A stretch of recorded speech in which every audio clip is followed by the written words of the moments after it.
सभी नागरिकों का अधिकार एक समान है। आदिवासी दलित महिलाओं के लिए, शोषित ग्रामीण बेसहारों के लिए झालसा का योगदान है। आओ करें इंसाफ और अपने हक की बात, कानून की बात, कानून की बात, कानून की बात, कानून की बात।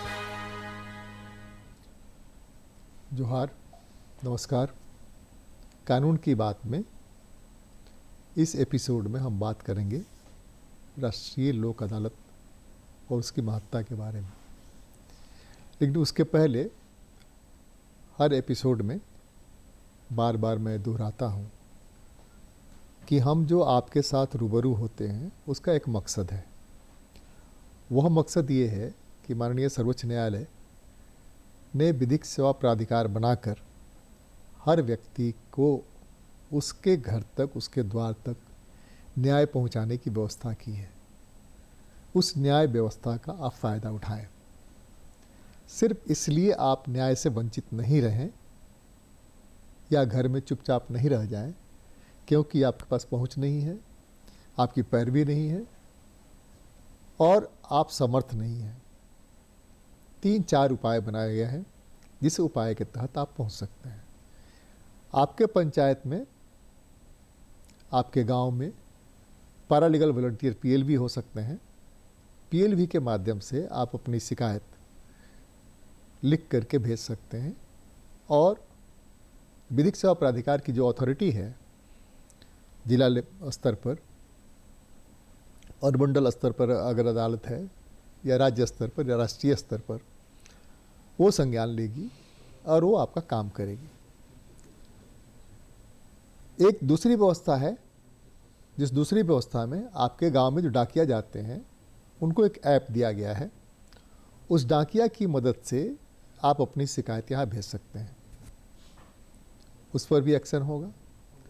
तीसरा उपाय ये है कि 15-100 डायल करिए 24 आवर, सातों दिन, उसमें अपनी शिकायत दर्ज कराइए, उस पर संज्ञान लिया जाएगा। और चौथी बात है, चौथा रास्ता है कि आप अपने ज़िला मुख्यालय में वहाँ जाएं, अदालत जहाँ लगता है सिविल कोर्ट। सिविल कोर्ट में एक दफ्तर आपको मिलेगा जिसको डालसा बोलते हैं, जिला विधिक सेवा प्राधिकार, district level legal service authority. वहाँ पहुँचे, वहाँ सेक्रेटरी साहब मिलेंगे, वहाँ पीएलवीज मिलेंगे। आप अपनी बात बताएं। आपको न कागज़ की ज़रूरत है न कलम की ज़रूरत है, वो आपकी शिकायत लिख भी देंगे और उसमें काम शुरू हो जाएगा। प्री मीडिएशन भी होता है, यानी कि आप अदालत जाने के पहले अपने मामले को अदालत के माध्यम से ही सेक्रेटरी के यहाँ लिख करके देंगे और वो प्री लिटिगेशन में मध्यस्थ के माध्यम से सुलझाने और सुलझवाने की कोशिश करेंगे और बहुत सारे मामले निबट जाते हैं। कुछ खास श्रेणी के लोग जो हैं उनको इसके लिए विशेष सुविधा दी गई है, जिसमें कि एससी, अनुसूचित जाति, अनुसूचित जनजाति, तमाम महिलाएं जिनकी आमदनी 3 लाख रुपए से कम है, ट्रांसजेंडर, इस तरह के लोगों को नीचे की अदालत से लेकर के सर्वोच्च अदालत तक लड़ने के लिए जो भी खर्च होता है, जो भी एडवोकेट होता है, वह विधिक सेवा प्राधिकार मुहैया करती है। सिर्फ वहाँ जाना है, जाकर अपनी बात बतानी है, सारी मदद वो लोग वहाँ से करेंगे।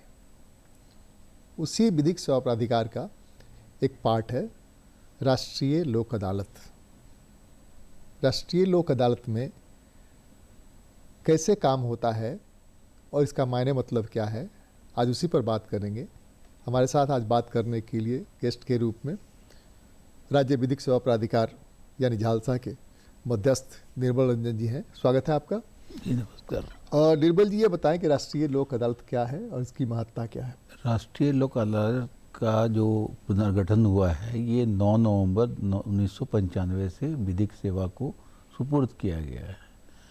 इसमें क्या है कि जो भी पुरानी केसेस हैं वाद जो आपके चल रहे हैं किसी भी न्यायाधीश के यहाँ, उसको दोनों पक्षों की मर्जी से वहाँ लाकर निपटारा किया जा सकता है, जिसके लिए उनको पब्लिक को जो भी उसमें प्रतिवादी या वादी हैं उनको खर्च नहीं लगता है, या पुराने मामले में किसी तरह का कोर्ट फीस वगैरह वगैरह जमा किए हुए हैं वो भी उनको रिटर्न बैक हो जाता है। दूसरी है कि ये सुलभ और स्वेच्छा से की गई है, और लोक अदालत में भेजने से पहले दोनों पक्षों से बातचीत होती है, उनको पुनः अवसर दिया जाता है अपनी बातों को रखने के लिए, और दोनों पक्षों की मर्जी से ही वो केस रेफ़र किया जाता है लोक अदालत पे।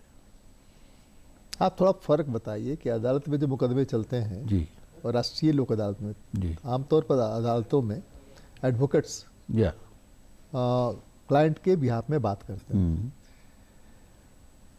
बातचीत का जो अंदाज है और जो भाषाई समस्या है, बोली की समस्या है, उस समस्या में जो क्लाइंट है वो समझ नहीं पाता है कि उनकी क्या बातचीत की जा रही है, उनके मुद्दे पर बात हो रही है, वही समझ नहीं पाते। जी।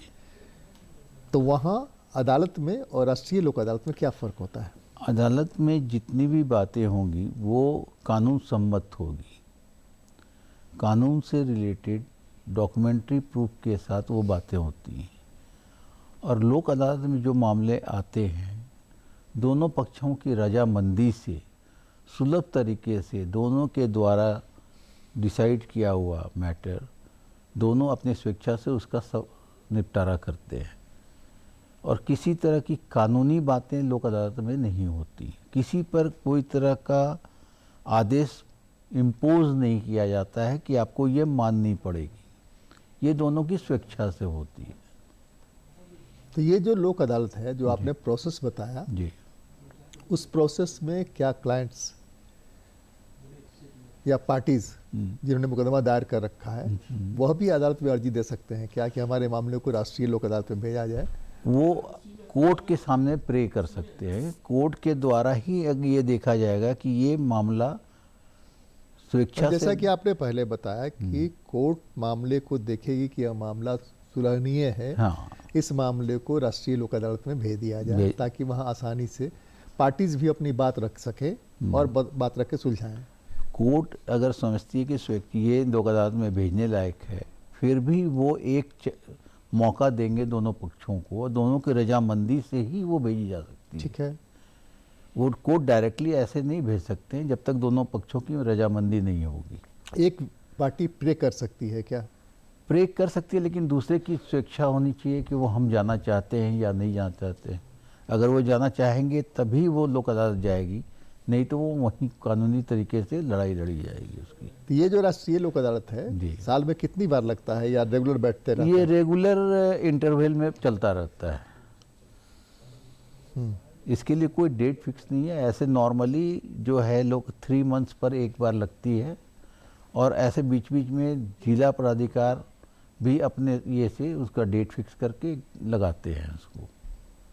इसका मकसद क्या है? जब अदालतें काम कर रही हैं, अदालतों में जजेस हैं, देखिए तो इसका मकसद अदालतों में जो कार्य हो रहा है, क्योंकि वाद इतने ज़्यादा हैं, हर केस को एक दिन में मैक्सिमम से मैक्सिमम आप 10 केस ले सकते हैं या 20 केस ले सकते हैं। एक सुनने की क्षमता, आदमी की एक सुनने की क्षमता है, जो भी वहाँ बैठे हुए हैं जजेस। एक समय का स्कार्सिटी होती है कि बहुत समय नहीं दे पाते हैं, तो वो चाहते हैं कि ये मामले सारे लोक अदालत जो भी चले जाते हैं उनका निपटारा तुरंत होता है और समय कम लगता है, वादी प्रतिवादी का खर्च कम से कम होता नहीं के बराबर होता है। इसलिए लोग चाहते हैं कि लोक अदालत में जाने के बाद कुछ वाद जिस तरह से निपट जाते हैं, हज़ारों केसेस अगर वो लाए गए हैं लोक अदालत में, तो होता है क्या है कि मान लीजिए 1000 केस आए हैं तो 800 केसेस का निपटारा वहीं हो गया, 200 केस फिर वापस चले जाते हैं। बहुत सारे मामलों में दोनों पक्ष तैयार होते हैं कि हम लोग अदालत में सेटल कर लेंगे, ख़त्म कर लेंगे। कुछ मामलों में नहीं हो पाता है तो वो केस पूरा वापस लोग कोर्ट में जाते हैं, और कोर्ट से फिर वो रेगुलर अपने इंटरवल में चलता रहता है। राष्ट्रीय लोक अदालत में मामले को रेफर कराने या दोनों पार्टी के जाने का फ़ायदा क्या है? देखिए, दोनों पार्टियों का एक तो जो कोर्ट में जो केसेस चल रहे हैं, जो भी केस चल रहा है उसमें वकीलों का खर्च, कोर्ट का खर्च, समय की बर्बादी, इससे बचने के लिए लोक अदालत, राष्ट्रीय लोक अदालत बहुत ही अच्छी इंस्ट्रूमेंट बनाई गई है इंडिया गवर्नमेंट की तरफ से, जिसमें लोग अपनी स्वेच्छा से, बहुत सारी चीज़ों का ऐसा होता है कि एक समय पर आदमी लड़ाई के लड़ता है, लेकिन कुछ गंभीर मामलों में ये लोक अदालत नहीं आती है। वैसे मामले आते हैं जिसमें कॉग्निजेबल हो, जो कर सकते हैं, वैसे मामले को भेजा जाता है यहाँ। तो ये जो लोक अदालत है, अगर आपने बताया कि 1995 से इन 30 सालों में राष्ट्रीय लोक अदालतों से अगर झारखंड के परिप्रेक्ष्य में देखें, रांची के परिप्रेक्ष्य में देखें, तो कितने मामले सुलझाए गए होंगे और कितने मामले सुलझने की उम्मीद होती है? कंपैरेटिवली बढ़ता जा रहा है सुलह होने का, या कम होता जा रहा है, या लोगों का इंटरेस्ट खत्म होता जा रहा है? नहीं, ये ऐसा इंस्ट्रूमेंट है राष्ट्रीय लोक अदालत जहाँ पर केसेस बहुत ज़्यादा निपटारा होता है, और इसके जो मेंबर्स हैं जो बैठते हैं बोर्ड में, वहाँ बेंच पर बैठते हैं, वो न्यायाधीश ही होते हैं, रिटायर्ड न्यायाधीश या वैसे कानूनविद के लोग जानने वाले वैसे लोग ही वहाँ मेंबर होते हैं, जो अच्छे सजेशंस के साथ चीज़ों को ख़त्म करते हैं।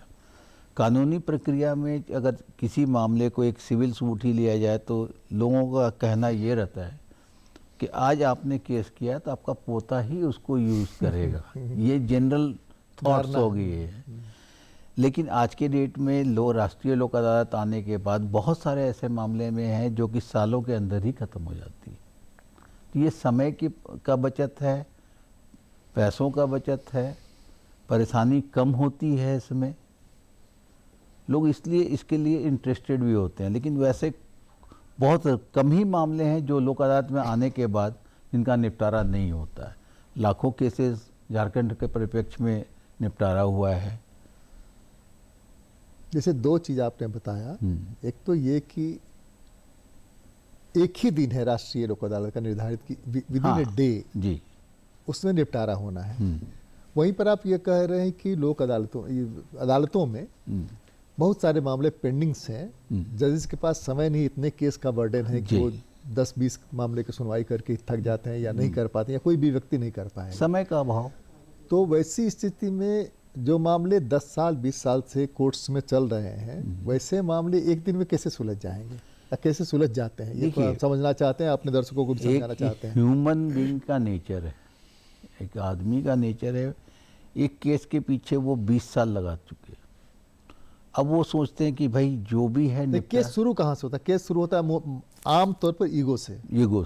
ईगो जहाँ हर्ट हुआ वहाँ शुरू होता है, या फिर अपना अधिकार के लिए हो। ईगो जहाँ हर्ट होता है तब तक तो अधिकार नहीं दिखता है, जब तक कि दोनों के साथ अच्छी तालमेल रहती है। तालमेल रहने पर भाई लूट भी रहा है तो नहीं पता चलता है कि ठीक है भाई लूट रहा है, लेकिन जैसे ही तालमेल गड़बड़ाता है, पता चलता है कि अरे ये तो गड़बड़ कर रहा है, तब मामला होता है, तब ईगो पर आता है जी। तब पंचायत में नहीं जा करके या जो भी जगह है इस तरह की जगह पर नहीं जा करके लोग अदालत में जाते हैं, तो अदालत में लगता है ठीक है तुमको हम देख लेंगे, ठीक है तुमको हम देख लेंगे। तो ये देखने की प्रक्रिया में सब कुछ दिख जाता है उनका जो भी घर द्वार है, लोटा थारी सब बिक जाता है जी जी। तब वहाँ जा करके इतनी आसानी से विद इन ए डे एक मजिस्ट्रेट के पास बहुत सारे केसेस होते होंगे राष्ट्रीय लोक अदालत में भी, या जो भी कानूनविद है उनके पास। हाँ, वो बेंच बनती है, बेंच 1-2 नहीं होती है, बेंचेस भी बनती हैं, तो 50-60 बेंचेस बन जाते हैं। सब्जेक्ट्स अलग अगर हो गए, मान लीजिए सब्जेक्ट के हिसाब से बेंच भी बना दिया। हम सिर्फ यह जानना चाहते हैं और दर्शकों को समझाना चाहते हैं कि एक दिन में 15 मिनट 1 घंटे अगर एक केस पर खर्च होता है जी, और आपके पास 8 घंटे 6 घंटे ही है, मुश्किल से 5 या 6 केस एक बेंच निपटाएगी। नहीं, बेंचेस में ऐसा है कि आपको तो दोनों पार्टी को समझाना है ना, कन्विंस करना है। हाँ, मूल है कि काउंसलिंग जी, तो दोनों पार्टी समझेगा तब ना आएगा। देखिए, कोर्ट एक जो उन लोगों को समय देती है, 2 तरह के मामले हैं। एक मामला है भूमि विवाद, दूसरा मामला है सेवा का। तो सेवा के मामलों में तो बहुत आसानी से हो सकता है कि गवर्नमेंट अथॉरिटीज़ हैं या प्राइवेट अथॉरिटीज़ है, उनको कहा कैसे सुनकर ये कराया जाए। लेकिन जहाँ जमीन का विवाद है, उस तरह के मामलों में केसेस चल रहे हैं, वो भी सुलहनीय मामला है। सुलहनीय मामला है वो। तो इस तरह के केसेस में जो समय आप कह रहे हैं, उस समय में कैसे हो पाता होगा? देखिए, प्री काउंसलिंग तो कोर्ट के अंदर ही हो जाती है इनकी कि भाई आपका ये मैटर है, आपका ये मैटर है। दोनों से बातचीत होने के बाद 10 साल में वो थक भी चुके होते हैं और एक समय पर जो उनकी आमदनी, जो आपने कहा कि जो सब कुछ बिकने के बाद लोगों को समझ में आती है कि हमने समय भी बर्बाद किया, पैसा भी खर्च किया, सारा चीज़ लुटा के हमें क्या मिल रहा है। इस वजह से बहुत सारे लोग आते हैं कि भाई इस चीज़ों को हम लोग सुलह करके ही ख़त्म कर लें, 2 कट्ठे कम मिले या 2 कट्ठे ज़्यादा मिले, सुलह कर करके वो वहाँ से निकलना चाहते हैं। कि कोर्ट में समय बर्बाद करना, पॉकेट से पैसा निकलना, वो लोगों को तब समझ में आता है जब समय बीतता है। एक ईगो में किया हुआ वाद और एक समय बीतने के बाद दोनों में बहुत ही अंतर हो जाती है।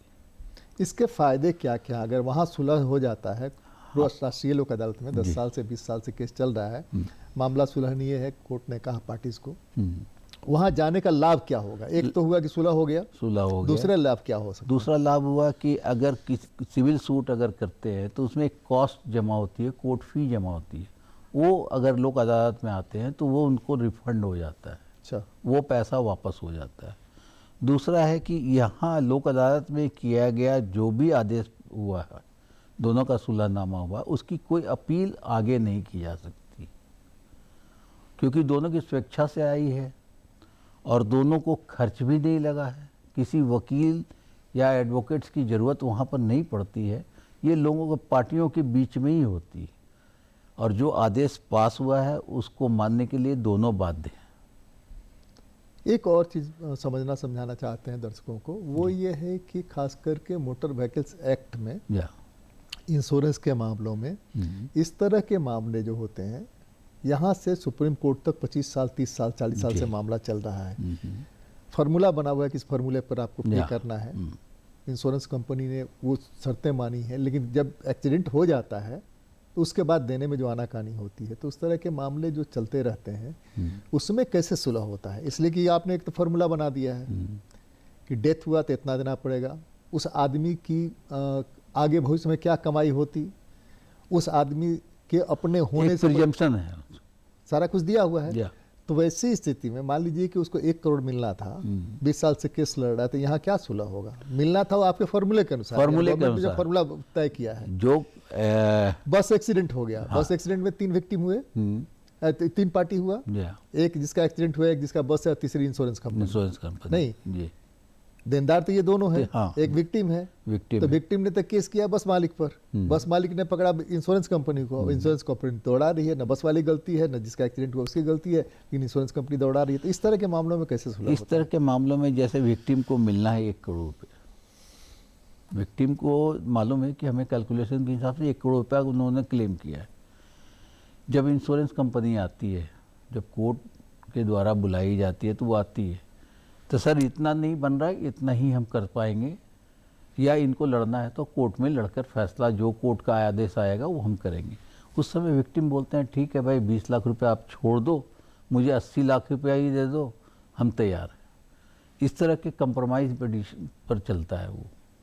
और ऐसा नहीं है कि कोई भी इंश्योरेंस कंपनी 100% किसी को देना चाहती है जो उनका क्लेम बनता है, वो चाहती है कि जितना कम से कम हमें देना पड़े उसमें पार्टियों को सुलह कराकर हम लोग खत्म करते हैं। ये तो गैर कानूनी और नाजायज है ना, ये तो ये गैर कानूनी तो नहीं कहेंगे, हम करें तो हमको दंडनीय है, हमको दंड लग जाएगा, और वो कर रहा है तो उसको अब ये मौका मिलता है कि ठीक है यहाँ सुलटाने का 10 साल थका दो, थकाने के बाद में आकर राष्ट्रीय लोक अदालत। किसी भी मामले में सुलह से बेहतर तो कोई चीज़ नहीं, चाहे वो लोक अदालत में किया जाए या मध्यस्थता में किया जाए। लोगों के पास समय का अभाव तो हो ही गया है। आपने हमको लोअर कोर्ट से लेकर सुप्रीम कोर्ट तक थका, हाँ, दौड़ा दिया, खर्च भी हुआ। अब आप कह रहे हैं कि नहीं आपको लेना है तो यहाँ करके ले लो, नहीं तो फिर जाओ अपना लड़ते रहो, तो फिर आप 20 साल लड़ें तो पोता भी नहीं देख पाएगा, पर पोता भी नहीं देख पाएगा। सही बात है। तो प्रॉब्लम ये में मैंने अदालतों को तो खड़ा विक्टिम्स के साथ होना चाहिए ना, विक्टिम्स को ज़्यादा से ज़्यादा मिल सके। और ये तो बेईमानी कर रही ना इंश्योरेंस कंपनी। नहीं, इंश्योरेंस कंपनी जो आती है या विक्टिम्स जो आ रहे हैं वो समय तो बर्बाद कर चुके, और कितना समय लगेगा ये भी कहना मुश्किल है। तो लोगों को ये लगता है कि अगर हम लोक अदालत में आए हैं तो हम सुलह कर जो भी हमें मिल रहा है 100% नहीं मिल रहा, अगर 80% ही मिल रहा है तो लेके हम इससे निपट जाए, क्योंकि इनके पीछे हम कितने भागते रहेंगे और कितने कोर्ट कचहरी करते रहेंगे, और उसके बाद भी डिसीजन क्या आएगा इसकी जानकारी तो किसी को नहीं होती है। वो तो लॉ मजिस्ट्रेट हैं, उसके बाद कोर्ट आगे बढ़ता चला गया, क्या ऑर्डर पास होगा ये तो कहना बड़ा मुश्किल है उनके लिए। थोड़ा पेंशन के बारे में समझाइए। जो पेंशनर्स हैं, पेंशनर्स जो जाते हैं कोर्ट्स में, आमतौर पर गवर्नमेंट का ही फॉल्ट होता है, या इसलिए कि रिटायर होने के पहले उनको सारा पेपर तैयार रखना चाहिए, तैयार नहीं रखते हैं। रिटायरमेंट के बाद 6 महीना साल भर दौड़ाते रहते, अंत में 5 साल के बाद उसको अदालत जाना पड़ता है। तो उस तरह के मामलों में कैसे सुलह होता है? जो है उसका कटा हुआ है, अब तो कंप्यूटर का जमाना है, सारा कुछ कंप्यूटराइज है सारा, तो वो उसको मिलना है, तो उसमें सुलह कैसे होता है और क्या होता है? खास करके यूनिवर्सिटीज के मामले में ये मामले बहुत ज़्यादा आते हैं। एडुकेशन किसी लेवल पर एडुकेशन डिपार्टमेंट में जो है वो सबसे ज़्यादा पेंशनर्स को परेशानी होती है। या फिर उनका 5 साल 10 साल 20 साल दौड़ा रहे हैं, जब तक अदालत का फैसला नहीं आए तब तक वो नहीं होता है। तो इस तरह के मामले वहाँ कैसे सुलह होता है? देखिए, सुलह करने के लिए ये एक तरफ गवर्नमेंट पार्टी है, गवर्नमेंट पार्टी, एक तरफ एम्प्लॉइज जो था हाँ, वो पार्टी है। तो पहले तो इनको यही समझाया जाता है कि भाई आपका जो क्लेम है उसको आप लेने को तैयार हैं या नहीं है। पेंशनर्स तो भाई कभी भी नहीं चाहेंगे कि अपना पैसा छोड़ के हम करें, और गवर्नमेंट चाहेगी कि हम पैसा कम दें, तो कैलकुलेशन के हिसाब से तो उनका उतना पेंशन बनता ही है जो उनका डिमांड है। अब कभी कभी मामला क्या होता है कि किसी का प्रमोशन हुआ, उनको इंक्रीमेंट मिलना है, वो नहीं मिल पाता है उनको, तो उसके लिए वो कोर्ट जाते हैं। नहीं, वो भी है ना कि 5 साल जो आपने रोक करके रखा था, हमारा इंटरेस्ट भी बनता है ना, तो इंटरेस्ट तो हमारे अदालत का खर्च भी बनता है ना। नहीं, दोनों चीज आती है, लेकिन इस हमारा जो समय जाया हुआ उसकी भी अपनी कीमत है। नहीं, हर एक चीज की कीमत है। हाँ। समय बर्बाद हुआ, पैसा गवर्नमेंट के पास पड़ा हुआ है, तो उसका इंटरेस्ट तो कोई दे नहीं रहा है उनको। उस हालत में कंप्रोमाइज़ ही होती है, और ये तो डिपेंड करता है कि जो पेंशनर्स है वो क्या डिमांड कर रहे हैं, वो इंटरेस्ट लेना चाह रहे हैं या नहीं लेना है। इंटरेस्ट लेना है तो उनको कोर्ट के थ्रू ही लेना पड़ेगा। और एक पेंशनर जो 5 साल विदाउट हार्ड एंड मनी छोड़कर बैठा हुआ है, तो वो पेंशन पर ही होता है कि भाई हमें इतना मिल जाए तो हम कम से कम लाइवलीहुड तो अपना चला सके। एक तो लाइवलीहुड चलाने के लिए उनको पेंशन नहीं मिल रही है।